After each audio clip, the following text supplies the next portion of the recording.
اعوذ باللہ من الشیطان الرجیم بسم اللہ الرحمن الرحیم اقرأ بسم ربک الذی خلق خلق الانسان من علق اقرأ وربک الاکرم الذی علم بالقلم علم الانسان ما لم يعلم کلا ان الانسان لیطغی ان رآہ استغنی ان الی ربک الرجعی ارأیت الذی ینہی عبدا اذا صلی أرأيت إن كان على الهدى أو أمر بالتقوى أرأيت إن كذب وتولى ألم يعلم بأن الله يرى كلا لئن لم ينته لنسفعا بالناصية ناصية كاذبة خاطئة فليدع ناديه سندع الزبانية كلا لا تطيعه واسجد واقترب صدق اللہ العظیم رب اشرح لی صدری ویسر لی امری واحلل عقدۃ من لسانی یفقہوا قولی۔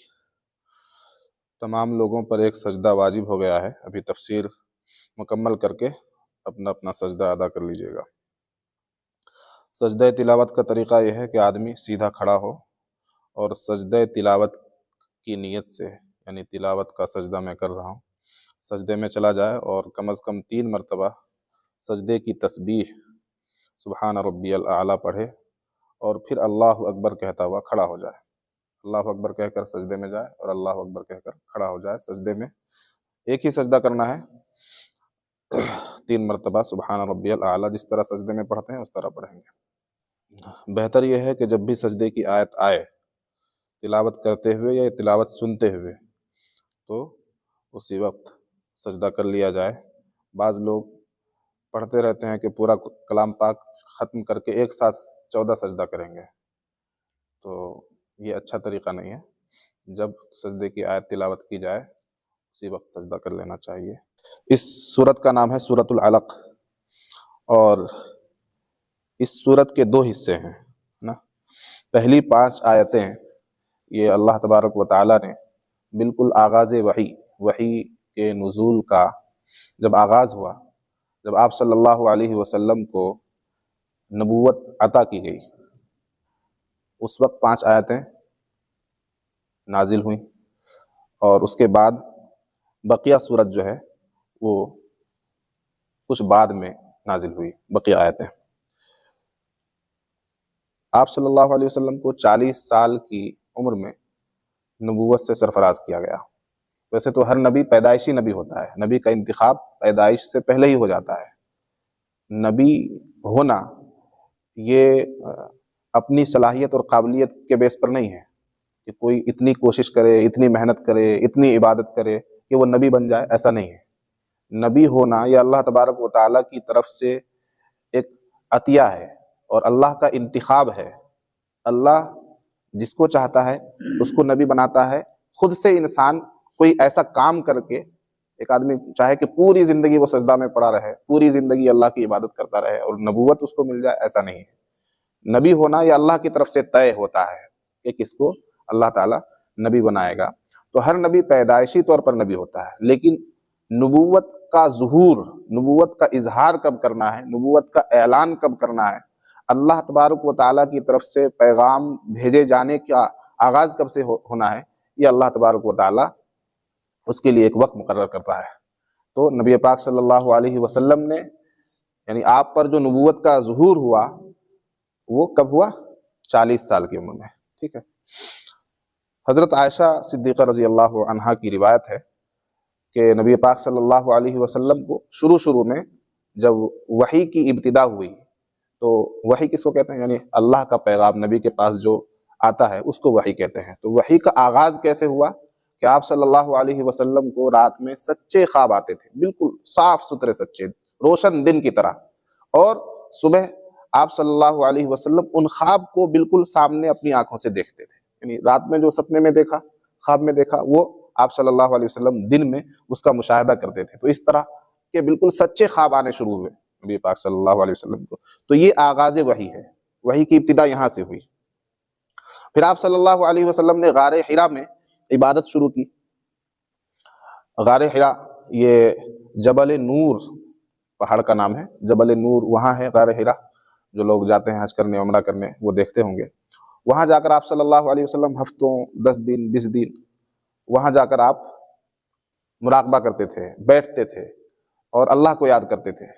اس وقت عبادت کا کوئی طریقہ تو آپ صلی اللہ علیہ وسلم کو نہیں سکھایا گیا تھا، لیکن اللہ کا ہی آپ صلی اللہ علیہ وسلم ذکر کیا کرتے تھے، اللہ کی ہی یاد کے لیے وہاں جاتے تھے۔ اسی درمیان غار حرا میں جب آپ صلی اللہ علیہ وسلم اللہ کو یاد کرنے کے لیے جاتے تھے، اسی درمیان غار حرا میں آپ تھے کہ حضرت جبریل علیہ السلام نازل ہوئے اور حضرت جبریل نے یہ پہلی وحی آپ صلی اللہ علیہ وسلم کو سنائی۔ کیا طریقہ تھا کہ نبی پاک صلی اللہ علیہ وسلم کے پاس آ کر حضرت جبریل نے کہا کہ پڑھیے، اقرأ، پڑھیے، تو آپ صلی اللہ علیہ وسلم نے جواب دیا ما انا بقاری، میں پڑھنے والوں میں سے نہیں ہوں، یعنی مجھے پڑھنا نہیں آتا۔ آپ صلی اللہ علیہ وسلم نے جو کتابت کا علم ہے، لکھنے پڑھنے کا جو علم ہے، کسی استاد سے نہیں سیکھا تھا۔ جس کا معلم اللہ ہو، رب کائنات ہو، اس کو کسی سے پڑھنے کی کیا ضرورت ہے؟ تو کاغذ میں لکھا ہوا وہ مراد لے رہے تھے آپ صلی اللہ علیہ وسلم کہ میں لکھی ہوئی عبارت نہیں پڑھ سکتا۔ حضرت جبریل علیہ السلام نے آپ کو سینے سے لگایا اور دبایا، پھر دوسری مرتبہ کہا پڑھیے، اقرا۔ آپ صلی اللہ علیہ وسلم نے وہی جواب دیا کہ مجھے پڑھنا نہیں آتا۔ پھر دوسری مرتبہ دبایا سینے سے لگا کر، پھر تیسری مرتبہ دبایا سینے سے لگا کر، پھر تیسری مرتبہ کے بعد حضرت جبریل علیہ السلام نے یہ آیتیں پڑھ کر سنائی، اقرأ بسم ربک الذی خلق، پڑھیے اپنے پروردگار کے نام سے، پڑھیے اپنے پروردگار کے نام سے، الذی خلق، جس نے پیدا کیا، خلق پیدا کیا، کس چیز کو پیدا کیا یہ اس میں ذکر نہیں، کیوں؟ ایک چیز کو پیدا کرے تب اس چیز کا نام لیا جائے، پیدا کرنے والی ذات تو وہ ہے جس نے ساری چیزوں کو پیدا کیا، تو خلق کا مطلب جس نے تمام چیزوں کو پیدا کیا۔ پڑھیے اس پروردگار کے نام سے جس نے تمام کائنات کو، ساری چیزوں کو پیدا کیا۔ خلق الانسان من علق، جس نے انسان کو پیدا کیا گوشت کے لوتھڑے سے، خون کے لوتھڑے سے۔ خلق الانسان من علق، جس نے انسان کو پیدا کیا خون کے لوتھڑے سے۔ چونکہ انسان مخلوقات میں، جتنی بھی مخلوقات ہیں ان میں ایک معزز، مشرف اور بہتر مخلوق ہے، اس لیے انسان کا الگ سے تذکرہ کیا کہ جس نے پیدا کیا انسان کو خون کے لوتھڑے سے۔ جب رحم مادر میں نطفہ جاتا ہے تو وہ تھوڑے دنوں کے بعد خون کا لوتھڑا بن جاتا ہے نا، پھر اس کے بعد 40 دن کے بعد اس کی حیت بدلتی ہے اور 4 مہینے کے بعد اس کے اندر جان پیدا ہوتی ہے۔ تو حدیث میں آتا ہے کہ فرشتہ آ کر روح پھونکتا ہے ماں کے پیٹ میں، بچے کے اندر، تبھی نا 6 مہینے 7 مہینے کا جب حمل ہوتا ہے تو حرکتیں محسوس ہوتی ہے ماں کو۔ خلق الانسان من علق، اس میں انسان کی اشرفیت بھی ہے، انسان کی افضلیت بھی ہے کہ الگ سے بیان کیا جا رہا ہے انسان کو۔ خلق میں تو ساری چیزیں آ گئی نا، اللہ تعالیٰ نے تمام چیزوں کو پیدا کیا، لیکن پھر الگ سے انسان کا ذکر کیا، خلق الانسان، انسان کو پیدا کیا، تو اس میں انسان کا اعزاز ہے، لیکن من علق بول کر یہ بھی احساس دلا دیا کہ انسان کو پیدا کس چیز سے کیا، تاکہ انسان اپنی حیات کو، اپنی اس ابتدائی کیفیت کو دیکھ کر اپنے آپ کو بہت بڑا ترم خانہ سمجھے، ہے نا، کہ پیدا کس چیز سے کیا، تم اشرف تو ہو، افضل تو ہو، لیکن کس چیز سے پیدا کیا، اپنی اس پہلی صفت کو غور کرو جب تم رحم مادر میں تھے، ہے نا۔ من علق، اقرأ وربک الاکرم، پڑھیے اور آپ کا رب بڑا ہی کرم والا ہے، آپ کا رب بڑا ہی کرم والا ہے، یعنی جب آپ پڑھنا شروع کریں گے تو آپ کے ساتھ اللہ تبارک و تعالیٰ کا کریمی والا معاملہ ہوگا۔ الذی علم بالقلم، وہ رب جس نے سکھایا قلم کے ذریعے، الذی علم بالقلم، جس نے سکھایا قلم کے ذریعے۔ قلم بہت ہی اہمیت کی حامل چیز ہے اور علم حاصل کرنے کا ایک بہت ہی اہم ذریعہ ہے، اور حدیث میں آتا ہے کہ اللہ تبارک و تعالیٰ نے سب سے پہلی چیز جو بنائی وہ قلم ہے، سب سے پہلی چیز اللہ تعالیٰ نے کیا بنائی؟ قلم کو پیدا کیا سب سے پہلے، اور فرمایا کہ لکھ۔ قلم نے کہا کہ کیا لکھوں؟ کہ ہونے والی تمام چیزیں لکھ دے، یعنی تمام چیزوں کی تقدیر لکھ دے، تو قلم نے ساری چیزیں جو قیامت تک ہونے والی ہیں وہ سب قلم نے لکھ دیا، اور وہ کہاں ہے؟ لوح محفوظ میں ہے، ٹھیک ہے۔ اس سے قلم کی اہمیت کا ہمیں پتہ چلتا ہے۔ اس لیے جس کے پاس قلم کی طاقت ہے گویا اس کے پاس بہت بڑی طاقت ہے نا۔ جب توپ مقابل ہو تو اخبار نکالو، کسی کا شعر ہے، جب توپ مقابل ہو تو اخبار نکالو۔ تلوار سے زیادہ یہ اثر انداز ہوتا ہے قلم، اس کے اندر جو طاقت ہے، جو قوت ہے قلم کے اندر، وہ بڑے بڑے ہتھیار میں وہ طاقت نہیں ہے۔ اور ہر زمانے کے لحاظ سے قلم کی ہیئت تبدیل ہوتی ہے، لیکن قلم کی اہمیت تبدیل نہیں ہوتی۔ قلم کی اہمیت میں کوئی تبدیلی نہیں آتی، قلم کی ہیئت میں تبدیلی آ جاتی ہے۔ مثلا پہلے قلم ہوا کرتے تھے لکڑی کے، جسے تراش کر بنایا جاتا تھا اور دوات میں ڈال کر، اس کو روشنائی میں ڈال کر پھر اس سے لکھا جاتا تھا، تختی میں، کاغذ میں۔ پھر قلم کی ہیئت بدل گئی کہ اس کے اندر ہی روشنی ڈال دی گئی، قلم کے اندر ہی روشنی ڈال دی گئی، ہے نا۔ پھر الگ الگ فاؤنٹین اور اس طرح کے قلم آنے لگے، اور آج کے زمانے کا قلم کمپیوٹر کا کی بورڈ ہے، موبائل کا کی پیڈ ہے نا، یہ بھی قلم کے ہی درجے میں ہے۔ تو ہر جس زمانے میں جو قلم وجود میں آ رہا ہو، اس قلم کے ذریعے ہمیں علم سیکھنا چاہیے، اس سے ہمیں یہ بھی سبق ملتا ہے۔ علم الانسان ما لم یعلم، جس نے، یعنی جس پروردگار نے انسان کو سکھایا وہ سب کچھ جو وہ نہیں جانتا تھا۔ ما لم یعلم، انسان سوچتا ہے مجھے شعور آ گیا، مجھے عقل آ گئی، مجھے علم آ گیا، میں نے بہت کچھ جان لیا۔ کس کی بدولت جانا؟ اللہ اگر پاگل بنا دیتا ہے نا، بہت سے پاگل پھرتے رہتے ہیں، بہت سے دیوانے سڑکوں پر ہمیں نظر آتے ہیں، تو اپنے جاننے پر کسی کو یہ نہیں سوچنا چاہیے کہ میں جانکار ہوں، میں علم والا ہوں۔ علم الانسان ما لم یعلم، جو چھوٹا بچہ ہوتا ہے اسے ماں کی چھاتی سے دودھ پینے کا بھی جو شعور پیدا ہوتا ہے اللہ کی عطا سے۔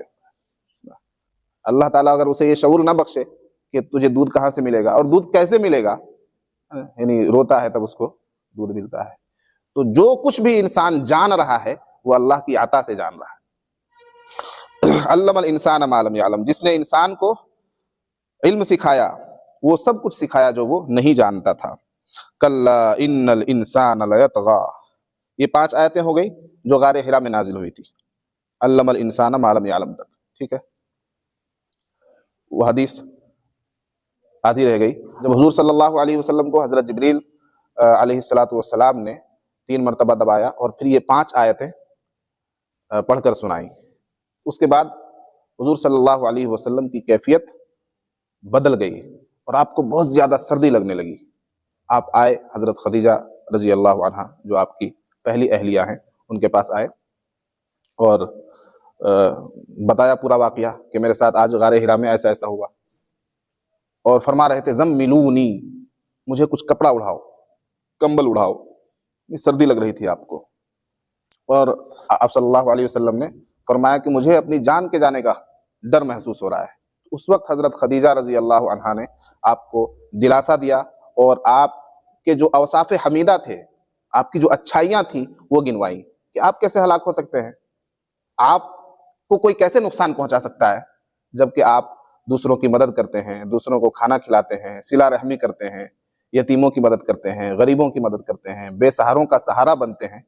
یہ آپ کی جو خوبیاں تھیں وہ حضرت خدیجہ نے گنوائی کہ آپ تو بہت اچھے آدمی ہیں، سچائی کو فروغ دیتے ہیں، کبھی جھوٹ نہیں بولتے، سچ بولتے ہیں، تو آپ ہلاک نہیں ہو سکتے۔ اس کے بعد حضرت خدیجہ آپ کو لے کر اپنے چچیرے بھائی ورقہ بن نوفل کے پاس جاتی ہیں۔ ورقہ بن نوفل یہ نصرانی تھے، یعنی عیسائیت کے جاننے والے تھے، عیسائی مذہب کے جاننے والے تھے، ان کے پاس لے کر گئیں آپ کو۔ تو ورقہ بن نوفل سے پھر وہ سارا واقعہ بیان کیا کہ اپنے بھتیجے کی باتیں سنیے، ان کے ساتھ ایسا ایسا ہوا۔ تو ورقہ بن نوفل نے، چونکہ وہ جانکار آدمی تھا، انجیل کا جاننے والا تھا، تو اس نے کہا کہ یہ تو وہی فرشتہ ہے جو آپ کے پاس آیا، ہی وہی فرشتہ ہے جو حضرت عیسیٰ علیہ السلام کے پاس آیا کرتا تھا، اور اگر میں اس وقت زندہ ہوں گا جب آپ کی قوم آپ کو نکال دے گی تو میں ضرور آپ کی مدد کروں گا۔ تو نبی پاک صلی اللہ علیہ وسلم نے اس وقت تعجب سے معلوم کیا کہ کیا میری قوم مجھے نکال دے گی؟ کہا کہ ہاں، جتنے بھی نبی آئے ان نبیوں کو ان کی قوموں نے پریشان کیا، تکلیفیں پہنچائی، یہاں تک کہ انہیں اپنا وطن چھوڑنا پڑا۔ تو اس وقت ورقہ بن نوفل نے یہ دلاسا دیا تھا اور یہ پیشین گوئی دی تھی، کیونکہ وہ انجیل میں پڑھ چکے تھے۔ کچھ دن کے بعد ہی ورقہ بن نوفل کا انتقال ہو گیا، وہ نہیں رہ سکے بعد تک۔ تو یہ پوری حدیث ہے۔ یہ 5 آیتیں غار حرا میں نازل ہوئی تھی۔ اگلی آیتیں دیکھیے، کلا ان الانسان لیطغی، ہرگز ایسا نہیں، انسان حد سے تجاوز کرتا ہے۔ ان الانسان لیطغی، بے شک انسان وہ حد سے تجاوز کر دیتا ہے، یعنی آپے سے باہر نکل جاتا ہے۔ ان رآہ استغنی، کیوں ایسا کرتا ہے وہ؟ اس لیے کہ وہ اپنے آپ کو مستغنی سمجھتا ہے، اپنے آپ کو بے نیاز سمجھتا ہے، اپنے آپ کو وہ یہ سمجھتا ہے کہ مجھے حساب نہیں دینا ہے، میری پوچھ گچھ نہیں ہوگی، میرے اوپر کوئی نگراں نہیں ہے، میں ویسا ہی پیدا کر دیا گیا ہوں، میری پیدائش کا، میری تخلیق کا کوئی مقصد نہیں ہے۔ یہ سمجھ کر وہ اپنے آپ کو کیا کر لیتا ہے؟ حد سے تجاوز کر جاتا ہے۔ یعنی انسان کی جو حد ہونی چاہیے اس حد سے باہر نکل جاتا ہے۔ ان الی ربک الرجعی، بے شک لوٹنا تو تیرے رب ہی کی طرف ہے، لوٹنا تیرے رب کی طرف ہی ہے۔ ان الی ربک الرجعی، بے شک تیرے رب کی طرف ہی لوٹنا ہے، یعنی ہر انسان کو اپنے رب کی طرف لوٹنا ہے۔ ارأیت الذی ینہا، کیا آپ نے دیکھا اس شخص کو جو روکتا ہے، منع کرتا ہے، عبدن بندے کو، اذا صلی، جب وہ نماز پڑھتا ہے۔ ارأیت الذی ینہا عبدا اذا صلی، کیا آپ نے دیکھا اس شخص کو جو بندے کو نماز پڑھنے سے روکتا ہے؟ کون ہے وہ؟ ابو جہل، ہے نا، ابو جہل۔ الذی سے ابو جہل مراد ہے، جو روکتا ہے بندے کو جب وہ نماز پڑھتا ہے۔ روایتوں میں آتا ہے کہ نبی پاک صلی اللہ علیہ وسلم کعبے میں نماز پڑھتے تھے، تو ابو جہل کو معلوم ہوا، ابو جہل نے کہا کہ ان کو نماز پڑھنے سے روکو، اور پھر براہ راست ابو جہل نے آپ صلی اللہ علیہ وسلم سے کہا کہ اگر میں نے آپ کو نماز پڑھتے ہوئے دیکھ لیا، آئندہ سے یہ کر دوں گا، وہ کر دوں گا، ہے نا، گستاخانہ الفاظ کہے اس نے، نعوذ باللہ۔ آپ صلی اللہ علیہ وسلم نے بھی اس کو زبردست جواب دیا اور ڈانٹ پلائی، ڈانٹ اور فٹکار کے انداز میں آپ نے بھی اس کو بہت کچھ کہا۔ تو اس کے بعد نبی پاک صلی اللہ علیہ وسلم نماز پڑھنے کے لیے گئے کعبے میں، ابو جہل کو معلوم ہوا، ابو جہل آیا اس ارادے سے، اس غلط ارادے سے کہ وہ آپ صلی اللہ علیہ وسلم کو تکلیف پہنچائے، ایذا پہنچائے۔ فوراً اچانک وہ رک گیا اور پیچھے ہٹ گیا۔ لوگوں نے معلوم کیا، بھائی تم تو بڑے تپاک سے گئے تھے، ہے نا، نقصان پہنچانے کے لیے، لیکن کیا ہوا، تم تو پیچھے مڑ کر آ گئے۔ تو ابو جہل نے اس وقت کہا کہ اچانک سے میرے سامنے آگ کی خندق نظر آئی، جیسے آگ کی خندق کھود دی گئی ہو، اور کچھ لوگ مجھے نظر آئے جو مجھ پر حملہ کیا چاہتے ہیں، ہے نا۔ آپ صلی اللہ علیہ وسلم فرماتے ہیں کہ اگر وہ تھوڑا سا بھی آگے بڑھتا تو فرشتے اس کی بوٹی بوٹی کر دیتے، ہے نا، اس کے چیتڑے ادھیڑ دیتے۔ تو ابو جہل کا واقعہ ہے جو نبی پاک صلی اللہ علیہ وسلم کو کعبے میں نماز پڑھنے سے روک رہا تھا، اس کی طرف اشارہ ہے ان آیتوں میں۔ ارأیت الذی، کیا آپ نے دیکھا اس شخص کو، ینہا جو روکتا ہے، عبدن اذا صلی، بندے کو جب وہ نماز پڑھتا ہے۔ بندے سے مراد، عبدن سے مراد یہاں نبی پاک صلی اللہ علیہ وسلم کی ذات ہے۔ آپ صلی اللہ علیہ وسلم کو قرآن میں کئی جگہوں پر، ہے نا، عبد کہا گیا ہے، جیسے سبحان الذی اسری بعبدہ لیلا من المسجد الحرام الی المسجد الاقصی۔ ارأیت ان کان علی الہدی، کیا آپ نے دیکھا اگر وہ ہدایت پر ہو، اگر وہ ہدایت پر ہو، یعنی نبی پاک صلی اللہ علیہ وسلم ہدایت پر ہوں، او امر بالتقوی، یا تقوی کا حکم دے رہے ہوں، پرہیزگاری کا حکم دے رہے ہوں۔ ارأیت ان کذب وتولی، کیا آپ نے دیکھا اگر وہ جھٹلاتا ہو اور روگردانی کرتا ہو، منہ موڑتا ہو، یعنی ابو جہل۔ آپ صلی اللہ علیہ وسلم تو ہدایت پر ہیں، تقوی اور پرہیزگاری کا حکم دے رہے ہیں، اور ابو جہل جھوٹ پر قائم ہے۔ ارأیت ان کذب وتولی، کیا آپ نے دیکھا اگر وہ جھوٹا ہو، جھٹلاتا ہو، وتولی اور روگردانی کرتا ہو، منہ پھیر لیتا ہو حق بات سے۔